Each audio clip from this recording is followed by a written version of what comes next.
ഒരു ശക്തിയുമില്ലാതെ ഒരു ദിവസം അവളെ അങ്ങനെ വിട്ടിട്ട് പോയപ്പോഴാണ് ഇങ്ങനെ ഓക്കെ ഇത് ഓൾമോസ്റ്റ് ഡെഡ്, ഇവിടെ ഇതിന് എങ്ങനെ രക്ഷപ്പെടാനാണ് ഈ കുട്ടി എന്ന് പറഞ്ഞിട്ട് കഥ തുറന്നിട്ട് കൂടി.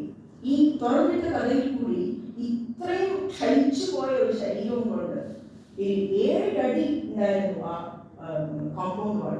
ആ കോമ്പൗണ്ട് വാളിൽ മനഃശക്തി കൊണ്ട് മാത്രം ഈ കുട്ടി കടന്നിട്ട് ഇതൊന്നും ആർക്കറിയാത്ത സ്റ്റോറി ആയിരിക്കില്ല.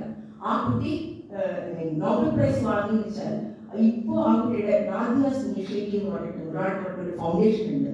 അവിടെ ഇതേപോലെ വിമൻസിനെതിരെ വരുന്ന അട്രോസിറ്റീസിന് ഇതിനുള്ള ഒരു റീഹാബിലിറ്റേഷൻ സെന്റർ കൂടെ തുടങ്ങി അവരെല്ലാം സംരക്ഷിച്ചു വരുന്ന ഒരു കാര്യമാണ് നമുക്ക് ചെയ്തുകൊണ്ടിരിക്കുന്നത്. സോ ഇത്രയും നമ്മൾ ഇതൊക്കെ ഈ ന്യൂസ് വന്ന് നമ്മളൊക്കെ വായിച്ചറിഞ്ഞു ഒക്കെ ഇങ്ങനെ നടന്നു, ആ കുട്ടി ഇങ്ങനെ ഒരു അംഗീകാരം കിട്ടി, ഇതൊക്കെ ഇങ്ങനെ കാണാതെ പോകുന്ന എത്ര കാര്യങ്ങളുണ്ട്.